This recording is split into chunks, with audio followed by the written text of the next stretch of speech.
Happiness. The World Happiness Report 2013 was published by the United Nations Sustainable Development Solutions Network in September 2013. The report a 156 nation surveys second of its kind, after the WER 2012, released by a coalition of researchers. 8. The report measures happiness and well-being in countries around the world to help guide public policy. The Happiness Report ranks nations on the basis of 6 key factors. I. GDP per capita. 2. Healthy life expectancy. 3. Someone to count on. 4. Perceived freedom to make life choices. V. Freedom from corruption. And 6. Generosity. The happiest nation was Denmark, followed by Norway, Switzerland, Netherlands, Sweden. 2.10 times Indian economy. Canada, Finland, Austria, Iceland and Australia in the top 10 positions, respectively. Interestingly and ironically, the US was ranked number 17, just behind Mexico. Last year, the US was ranked 23. India is ranked 111. The world is now in the midst of a major policy debate about the objectives of public policy. What should be the world's sustainable development goals for the period 2015-2030? The World Happiness Report, WER, of 2013 is offered as a contribution to that crucial debate. As per Jeffrey Sachs, there is now a rising worldwide demand that policy be more closely aligned with what really matters to people as they themselves characterize their well-being. FHE meaning of happiness. The word, happiness, is quite complex and is not used lightly. Happiness is an aspiration of every human being, and can also be a measure of social progress. Yet, are the citizens of different countries happy? If they are not, what if anything can be done about it? The key to proper measurement must begin with the meaning of the word, happiness. As per the WER 2013, the problem, of course, is that happiness is used in at least 2 ways. I. As an emotion, were you happy yesterday? And 2. As an evaluation, are you happy with your life as a whole? If individuals were to routinely mix up their responses to these very different questions, then measures of happiness might tell us very little. Changes in reported happiness used to track social progress would perhaps reflect little more than transient changes in emotion. Or impoverished persons who express happiness in terms of emotion might inadvertently diminish society's will to fight poverty. Fortunately, respondents to the happiness surveys do not tend to make such confusing mistakes. Both the WERs did show that the respondents of the surveys clearly recognize the difference between happiness as an emotion and happiness in the sum of life satisfaction. The responses of individuals to these different questions are highly distinct. A very poor person might report himself to be happy emotionally at a specific time, while also reporting a much lower sense of happiness with life as a whole, and indeed, people living in extreme poverty do express low levels of happiness with life as a whole. Such answers should spur our societies to work harder to end extreme poverty. The WER 2013 is based on the primary measures of subjective well-being, 9 life evaluations, 10 life satisfaction, 11 and happiness with life as a whole 12. Thus, happiness appears twice, once as an emotional report, and once as part of a life evaluation, giving considerable evidence about the nature and causes of happiness in both its major senses. Trends in happiness. The report presents data for the world showing the levels, explanations, changes and equality. 9 guidelines on measuring subjective well-being, OECD, Paris, 2013. 10 used in the World Values Survey, the European Social Survey and many other national and international surveys. It is the core, life evaluation, question recommended by the OECD, 2013, and in the first World Happiness Report. 11. The Gallup World Poll, GWP. The GWP includes the life satisfaction question on 0 to 10 scale on an experimental basis, giving a sample sufficiently large to show that when used with consistent samples the 2 questions provide mutually supportive information on the size and relative importance of the correlates. 12. The European Social Survey contains questions about happiness with life as a whole, and about life satisfaction, both on the same 0 to 10 numerical scale. The responses provide the scientific base to support the WHERE findings that answers to the two questions give consistent, and mutually supportive, information about the correlates of a good life. Of happiness. The world has become a slightly happier and more generous place over the past 5 years despite the obvious detrimental happiness impacts of the financial crisis, August 2007, as per the report. Because of continuing improvements in most supports for better lives in sub-Saharan Africa, and of continued convergence in the quality of the social fabric within Greater Europe, there has also been some progress toward equality in the distribution of well-being among global regions. There have been important continental cross-currents within this broader picture. Improvements in quality of life have been particularly notable in Latin America and the Caribbean, while reductions have been the norm in the regions most affected by the financial crisis, Western Europe and other Western industrial countries, or by some combination of financial crisis, and political and social instability, as in the Middle East and North Africa. 1. HDR linkage. The WHERE 2013 investigates the conceptual and empirical relationships between human development, the UNDP idea used in the Human Development Report, and life evaluation, approaches to understanding human progress. It argues that both approaches were, at least in part, motivated by a desire to consider progress and development in ways that went beyond GDP, and to put people at the center. And while human development is at heart a conceptual approach, and life evaluation, an empirical one, there is considerable overlap in practice. Many aspects of human development are frequently used as key variables to explain subjective well-being. The two approaches provide complementary lenses which enrich our ability to assess whether life is getting better. Conclusion. At the end, it may be concluded that there is now a rising worldwide demand that policy be more closely aligned with what really matters to people as they themselves characterize their lives. In past few years, more and more world leaders, such as the German Chancellor Angela Merkel, South Korean President Park Geun-hye and British Prime Minister David Cameron, have been talking about the importance of well-being as a guide for their nations and the world. The 2013 World Happiness Report has been published in support of these efforts to bring the study of happiness into public awareness and public policy. This report offers rich evidence that the systematic measurement and analysis of happiness can teach us much about ways to improve the world's well-being and sustainable development. Now it depends on the nations as how they use the findings of the WHERE. FATBACKGROUND_________. In July 2011, the UN General Assembly passed a historic resolution. 13. It invited member countries to measure the happiness of their people and to use this to help guide their public policies. This was followed in April 2012 by the 6th UN High-Level Meeting on Happiness and Well-being, chaired by the Prime Minister of Bhutan. At the same time, the 6th World Happiness Report was published. 14. Followed some months later by the OECD guidelines setting an international standard for the measurement of well-being. 15. Reimagining the idea of happiness. Search for a happier life for humanity has been the ultimate aim of not only saints, seers, and philosophers but of economists too. The whole 2.12 times Indian economy gamut of economics literature on progress, growth, development is ultimately aimed at bringing more happiness into the lives of human beings.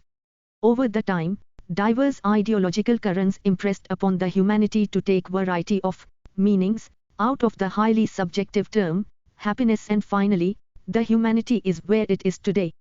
A time also came when many scholars and world leaders raised the ultimate question: are we happier today?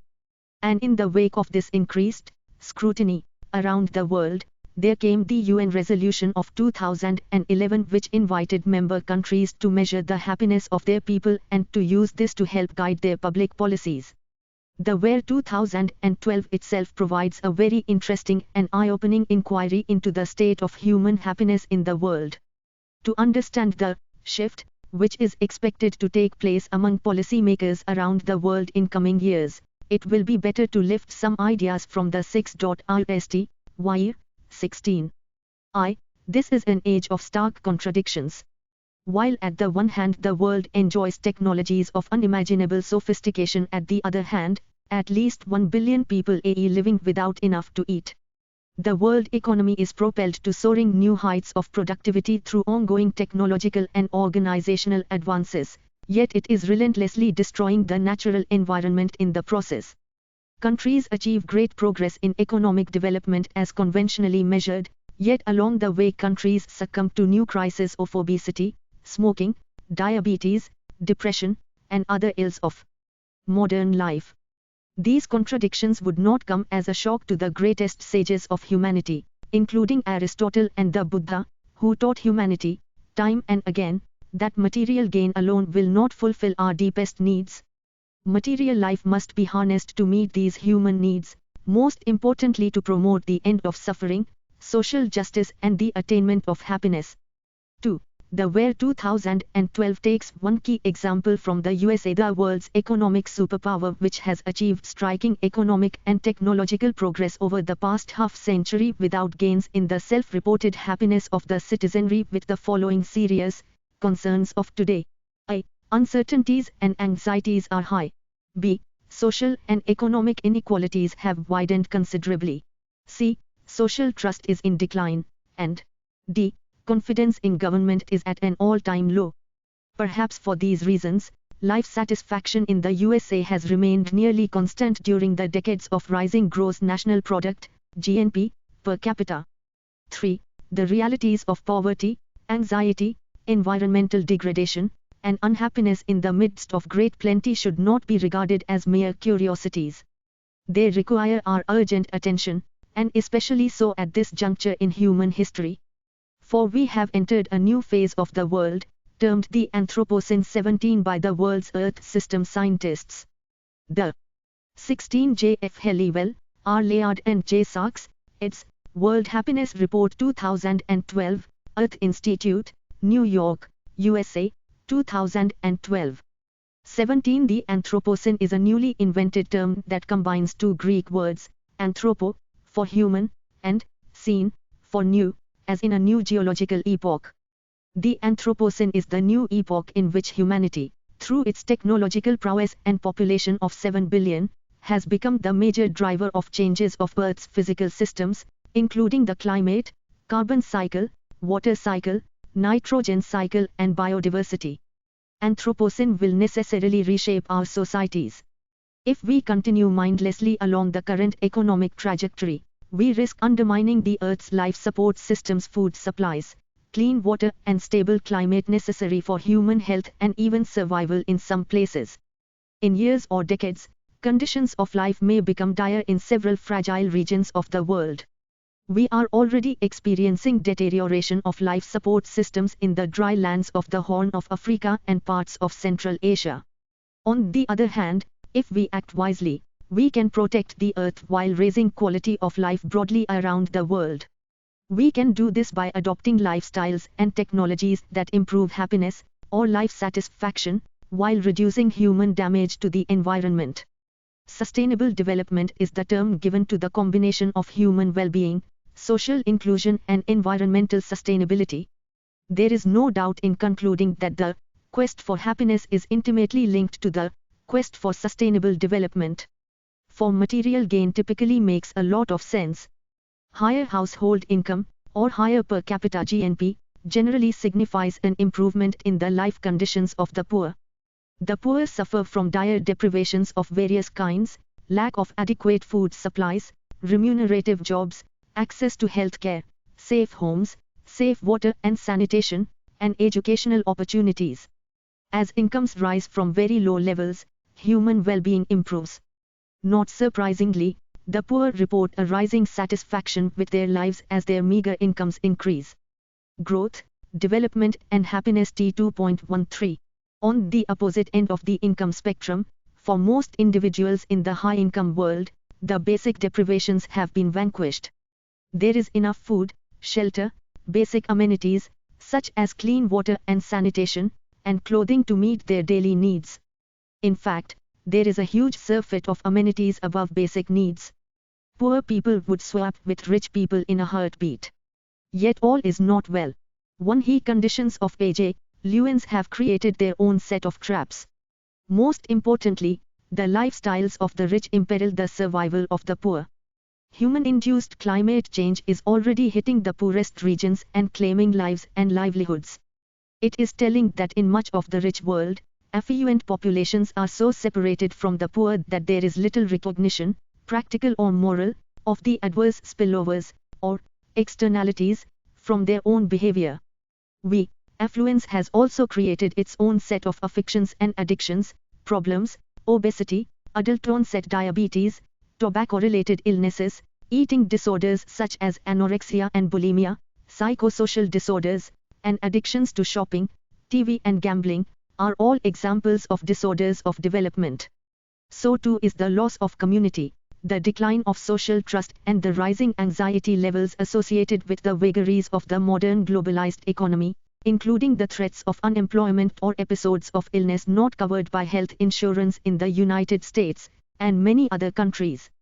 6. Higher average incomes do not necessarily improve average well-being, the US being a clear case in point, as noted famously by Professor Richard Easterlin 18, where GNP per capita has risen by a factor of 3 since 1960, while measures of average happiness have remained essentially unchanged over the half-century.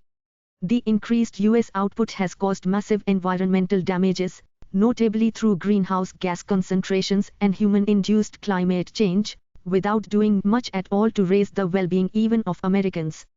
Thus, we don't have a trade-off between short-run gains to well-being versus long-run costs to the environment, we have a pure loss to the environment without offsetting short-term gains. The paradox that Easterlin noted in the US was that at any particular time richer individuals are happier than poorer ones, but over time the society did not become happier as it became richer. This is due to 4 reasons. Individuals compare themselves to others. They are happier when they are higher on the social, or income, ladder. Yet when everybody rises together, relative status remains unchanged. B. The gains have not been evenly shared, but have gone disproportionately to those at the top of the income and education distribution. C. The other societal factors, insecurity, loss of social trust, declining confidence in government, have counteracted any benefits felt from higher incomes. D. Individuals may experience an initial jump in happiness when their income rises, but then at least partly return to earlier levels as they adapt to their new higher income. 7. These phenomena put a clear limit on the extent to which rich countries can become happier through the simple device of economic growth. In fact, there are still other general reasons to doubt the formula of ever-rising GNP per person as the route to happiness. While higher income may raise happiness to some extent, the quest for higher income may actually reduce one's happiness. In other words, it may be nice to have more money but not so nice to crave it. Psychologists have found repeatedly that individuals who put a high premium on higher incomes generally are less happy and more vulnerable to other psychological ills than individuals who do not crave higher incomes. Aristotle and the Buddha advised humanity to follow a middle path between asceticism on the one side and craving material goods on the other. 8. Another problem is the creation of new material wants through the incessant advertising of products using powerful imagery and other means of persuasion. Since the imagery is ubiquitous on all of our digital devices, the stream of advertising is more relentless than ever before.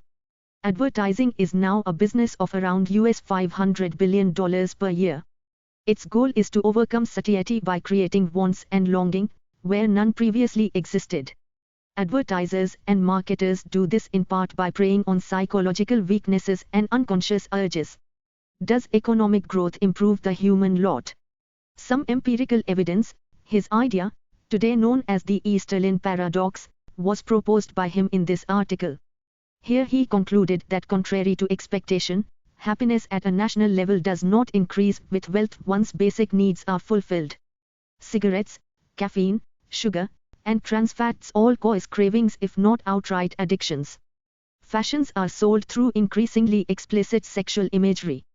Product lines are generally sold by associating the products with high social status rather than with real needs. 9. The thinking of becoming happier by becoming richer is challenged by the law of diminishing marginal utility of income. 19 After a certain point, the gains are very small.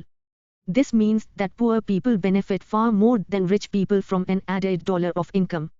This is a good reason why tax and transfer systems among high-income OECD countries on balance take in net revenues from high-income households and make net transfers to low-income households. Put another way, the inequality of household income is systematically lower net of taxes and transfers than before taxes and transfers. 20.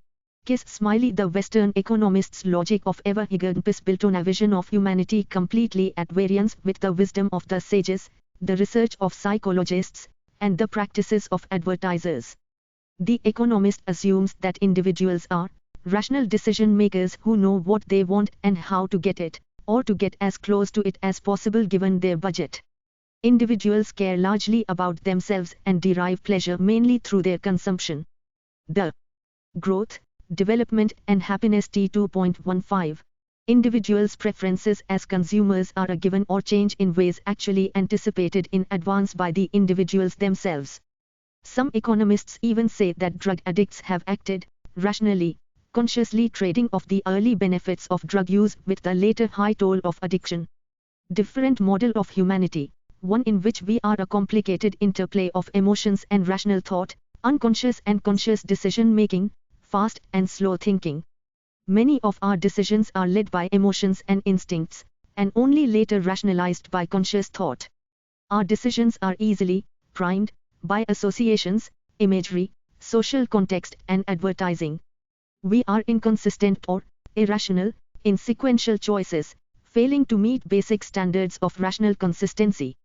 And we are largely unaware of our own mental apparatus, so we easily fall into traps and mistakes. Addicts do not anticipate their future pain. We spend now and suffer the consequences of bankruptcy later. We break our diets now because we aren't thinking clearly about the consequences. We also understand, again, that we are social animals through and through. We learn through imitation, and gain our happiness through meeting social norms and having a sense of belonging to the community.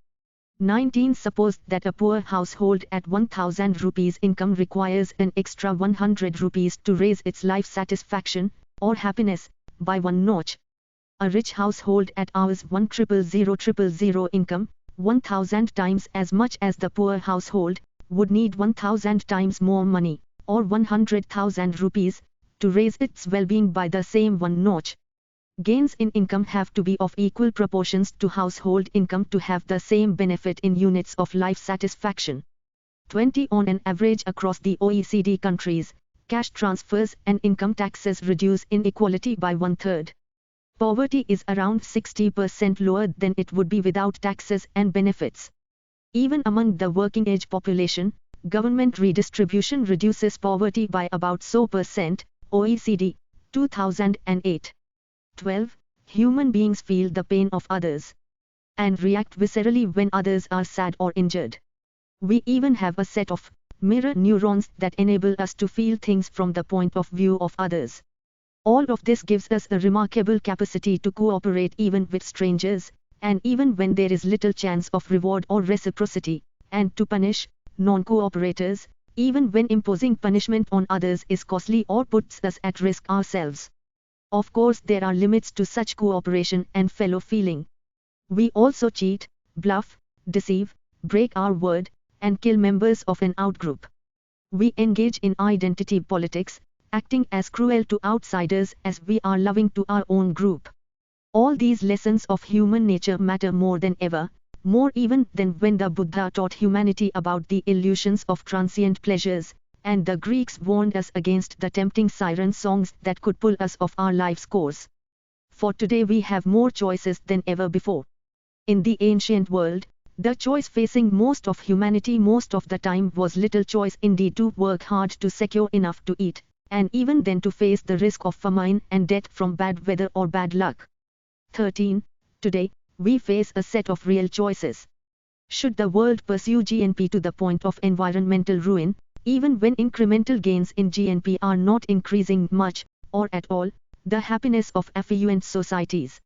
Should we crave for higher personal incomes at the cost of the community and social trust? Should our governments spend even a tiny fraction of the $500 billion or so spent on advertising each year to help individuals and families to understand better their own motivations, wants and needs as consumers?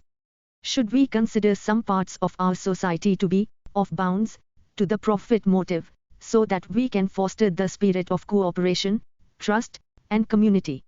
A recent analyst 21 of Finland's school system, for example, writes that Finland's excellence, ranking near the top of international comparisons in student performance, has been achieved by fostering a spirit of community and equality in the schools. This is in sharp contrast to the education reform strategy at work in the US, where the emphasis is put on testing, measurement, and teacher pay according to student test performance. ATTHENO. The introspecting studies of the WER 2012 simply conclude that there are enough reasons to believe that we need to rethink the economic sources of well-being, more so even in the rich countries than in the poor ones. High-income countries have largely ended the scourges of poverty, hunger and disease. Poor countries rightly yearn to do so. But after the end of poverty, what comes next? What are the pathways to well-being when basic economic needs are no longer the main drivers of social change? What will guide humanity in the Anthropocene, advertising, sustainability, community or something else? What is the path to happiness? Most people agree that societies should foster the happiness of their citizens. The founding fathers of the US recognized the inalienable right to the pursuit of happiness. British philosophers talked about the greatest good for the greatest number. Bhutan has famously adopted the goal of gross national happiness, GNH, rather than gross national product. China champions a harmonious society. Yet most people probably believe that happiness is in the eye of the beholder, an individual's choice, something to be pursued individually rather than as a matter of national policy. Happiness seems far too subjective, too vague, to serve as a touchstone for a nation's goals, much less its policy content. That indeed has been the traditional view. Yet the evidence is rapidly changing this view. A generation of studies by psychologists, economists, pollsters, sociologists and others have shown that happiness, though indeed a subjective experience, can be objectively measured, assessed, correlated with observable brain functions, and related to the characteristics of an individual and the society. Asking people whether they are happy or satisfied with their lives offers important information about the society. It can signal underlying crises or hidden strengths. It can suggest the need for change. Such is the idea of the emerging scientific study of happiness, whether of individuals and the choices they make, or of entire societies and the reports of the citizenry regarding life satisfaction. The WER 2012 summarizes the fascinating and emerging story of these studies on two broad measurements of happiness. I. The ups and downs of daily emotions, and 2. An individual's overall evaluation of life. The former is sometimes called affective happiness, and the latter, evaluative happiness. This is important to note that both kinds of happiness have predictable causes that reflect various facets of our human nature and our social life. Affective happiness captures the day-to-day joy of friendship, time with family, and sex, or the downsides of long work commutes and sessions with one's boss. Evaluative happiness measures very different dimensions of life, those that lead to overall satisfaction or frustration with one's place in society. Higher income, better health of mind and body, and a high degree of trust in one's community, social capital, all contribute to high life satisfaction. Poverty, ill health and deep divisions in the community all contribute to low life satisfaction. Happiness differs systematically across societies and over time, for reasons that are identifiable, and even alterable through the ways in which public policies are designed and delivered. It makes sense, in other words, to pursue policies to raise the public's happiness as much as it does to raise the public's national income. Bhutan is on to something path-breaking and deeply insightful. And the world is increasingly taking notice.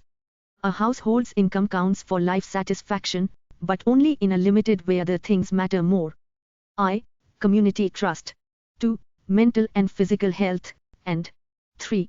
The quality of governance and rule of law. Raising incomes can raise happiness, especially in poor societies, but fostering cooperation and community can do even more, especially in rich societies that have a low marginal utility of income.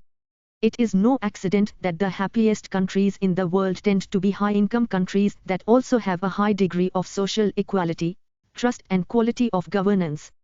In recent years, Denmark has been topping the list.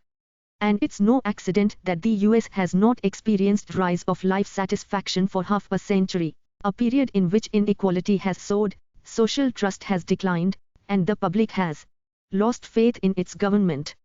It is, of course, one thing to identify the correlates of happiness, and quite another to use public policies to bring about a society-wide rise in happiness, or life satisfaction. That is the goal of Bhutan's GNH, and the motivation of an increasing number of governments dedicated to measuring happiness and life satisfaction in a 2.18 times Indian economy, reliable and systematic way over time. The most basic goal is that by measuring happiness across a society and over time, countries can avoid happiness traps such as in the USA in recent decades, where GNP may rise relentlessly while life satisfaction stagnates or even declines. The idea of GNH in Bhutan tells a story of exploration and progress since its king declared, 1972, the goal of happiness over the goal of wealth. For Bhutan, happiness became much more than a guidepost or inspiration, it became an organizing principle for governance and policymaking as well.